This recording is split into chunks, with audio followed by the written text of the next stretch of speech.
বিশ্ব যখন নারী দিবস পালনে ব্যস্ত, ঠিক তখনই ভারতে রচিত হলো এক কলঙ্কজনক অধ্যায়। নরেন্দ্র মোদী সরকারের কথিত সুরক্ষিত ভূমিতে ঘটল ধর্ষণের মতো ন্যাক্কারজনক ঘটনা। দেশটির কর্ণাটকে সংঘবদ্ধ ধর্ষণের শিকার হলেন এক ইসরায়েলি নারী পর্যটক। তার সঙ্গে পাশবিক নির্যাতনের শিকার হয়েছেন বিদেশি ওই পর্যটককে আশ্রয় দেওয়া বাড়ির মালিক আরেক নারী।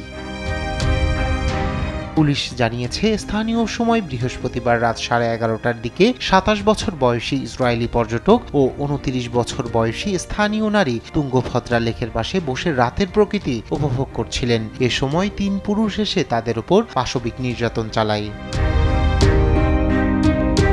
নির্যাতনের শিকার নারীদের সঙ্গে থাকা 3 পর্যটকের একজন যুক্তরাষ্ট্রের নাগরিক, বাকি 2 জন মহারাষ্ট্র ও ওড়িশার বাসিন্দা। তারা খালে পড়ে গেলেও গুরুতর আহত হননি।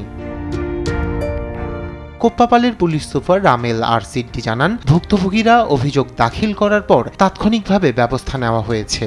এই ঘটনায় 2টি বিশেষ তদন্ত দল গঠন করা হয়েছে বলেও জানান তিনি। ಅದ್ರ ಬಗ್ಗೆ ನಾವು ತನಿಖಾ ತಿಂಡಿ 2 ಟೀಮ್ಗಳು ಆಲ್ರೆಡಿ ಬಿಟ್ಟಿದ್ದೀವಿ. ಮುಂದಿನ ತನಿಖೆ ಮುಂದೆ ನಡೀತಾ ಇದೆ. ಎಫ್ಐಆರ್ ತಗೊಂಡು ಮುಂದಿನ ತನಿಖೆ ಮಾಡಿ। এই ঘটনায় স্থানীয় ও আন্তর্জাতিক মহলে বইছে ব্যাপক ক্ষোভ ও নিন্দার ঝড়।